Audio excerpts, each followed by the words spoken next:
విషాదం చోటు చేసుకుంది. వివరాల్లోకి వెళ్తే అనకాపల్లి జిల్లా పైకరావుపేట మండలం రాజానగరం జడ్పీహెచ్ స్కూల్లో జరిగిన ప్రమాదంలో ఒక ఉపాధ్యాయురాలు మృతి చెందారు. Deccan fine chemicals company CSR నిధులతో పాఠశాలలో నిర్మాణంలో ఉన్న మీటింగ్ హాల్కు స్లాబ్ వేయడం కొనసాగుతుండగా పైనుంచి కాంక్రీట్ బకెట్ కింద పడింది.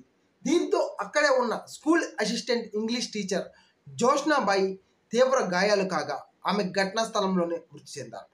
ప్రమాదానికి కాంట్రాక్టర్ సేఫ్టీ ప్రికాషన్స్ సరిగ్గా పాటించకపోవడం కారణమై ఉండవచ్చని అనుమానాలు వ్యక్తమవుతున్నాయి.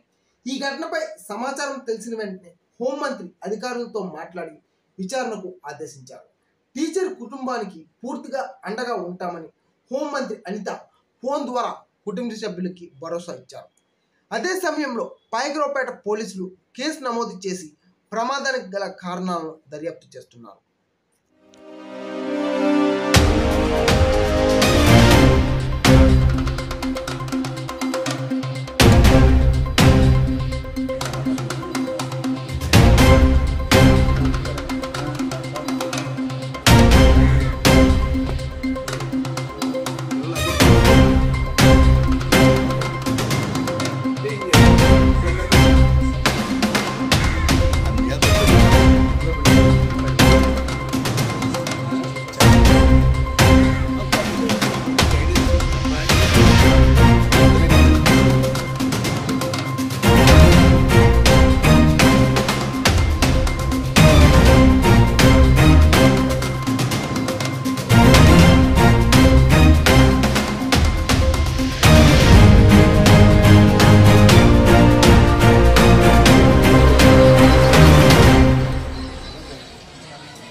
ప్లాట్ఫామ్ కట్టుకొని అన్నింటికి చేయాలి. ఎంత ఇది